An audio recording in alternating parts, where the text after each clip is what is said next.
Somewhere tonight, you will flip a switch, turn a knob, or strike a match. Heat will appear, light will fill the room, and you will think nothing of it, because you have never once in your life had to think about it. But there was a day, somewhere between 400,000 and 1,000,000 years ago, depending on which cave you're standing in and which evidence you trust, when a human ancestor reached towards something burning and didn't run. Every other animal runs. That single decision to move toward fire instead of away from it didn't just change what our ancestors could do at night. It changed the shape of the human face. It changed the size of the human brain. It changed who we talk to, what we dream about, and how long we live. Fire didn't help humans become human. Fire is the reason humans exist at all. Here's what nobody tells you about fire. We talk about it like it was a tool, like early humans saw fire, recognized its usefulness, and figured out how to harness it. But that framing gets the sequence wrong, because before fire was useful, it was terrifying. And before it was terrifying, it was just a fact of the world, the same as storms, the same as predators, the same as the dark.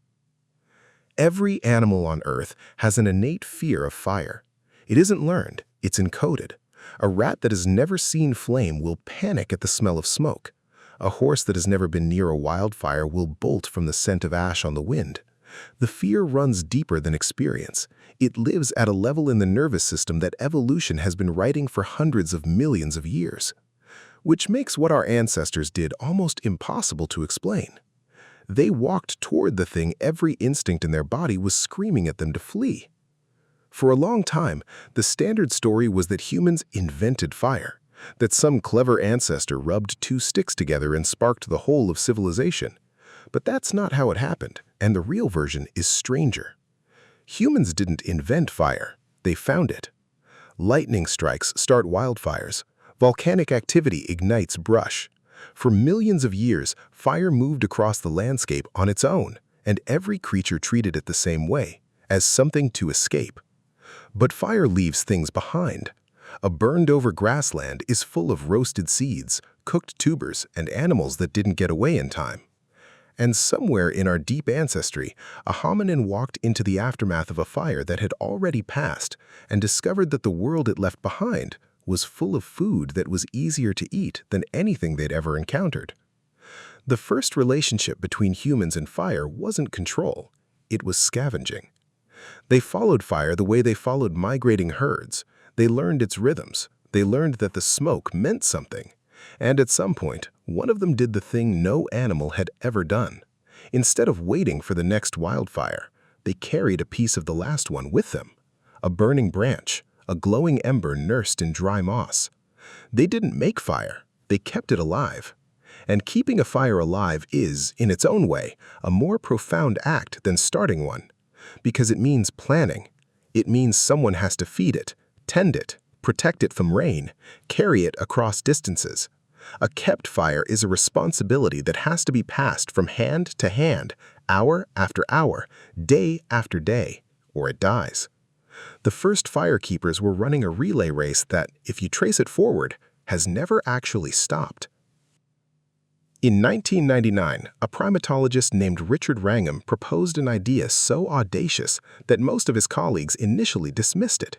He argued that fire didn't just keep early humans warm and safe. He argued that fire reached inside the human body and rebuilt it. His theory was about cooking. Here's the problem. The human brain is extraordinarily expensive. It makes up about 2% of your body weight, but consumes roughly 20% of your energy. To grow a brain that large, you need an enormous, reliable supply of calories. And here's the thing about raw food. It's a terrible way to get them. A gorilla eating raw plants has to spend up to 8 hours a day chewing. Its entire existence is organized around the labor of digestion. Raw food gives up its energy reluctantly. Your body has to fight for every calorie, breaking down tough fibers and raw proteins with nothing but teeth, stomach acid, and time. Cooked food changes the math entirely. When you cook food, you're doing part of the work of digestion before the food ever enters your body. Heat breaks down the structures that lock away energy. Cooked food releases far more calories, and it releases them far easier. Wrangham's argument was that once humans started cooking, they suddenly had access to a flood of energy that no raw food primate could ever match. And the body responded. The human gut shrank because it no longer had to do as much work. The massive chewing muscles that anchor the skull in other apes relaxed and receded, which let the skull change shape, which left more room for what was growing inside it. The teeth got smaller, the jaw got weaker, and the brain, fed by all those liberated calories, got bigger. Look in the mirror. Your small teeth, your flat face, your delicate jaw, your enormous brain.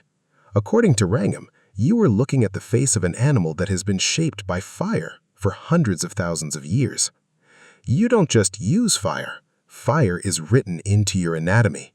You are a creature that can no longer survive on raw food alone, because your ancestors handed that job to the flames so long ago that your body forgot how to do it. But here's where the story gets stranger than anyone expected. Fire didn't just change the human body, it changed the human day, and that turned out to matter just as much.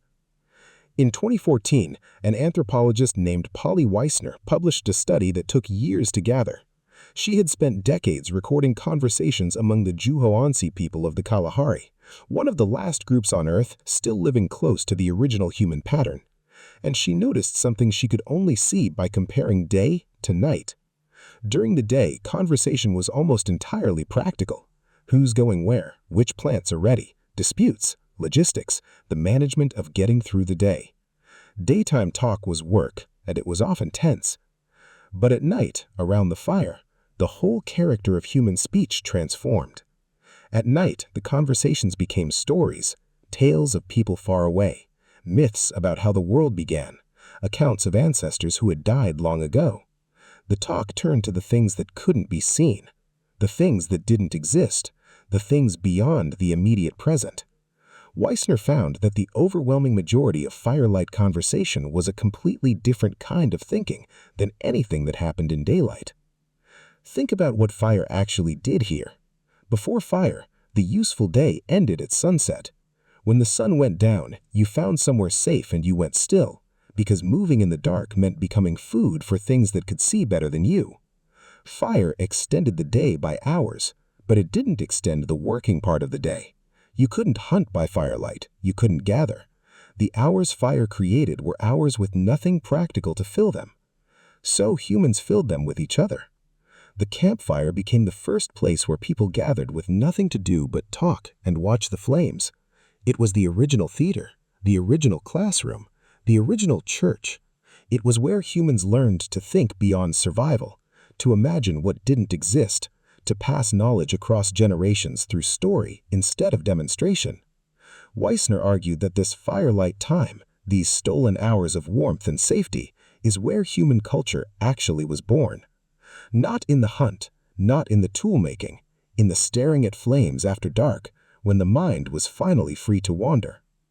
There's one more thing fire did, and it might be the most unsettling of all.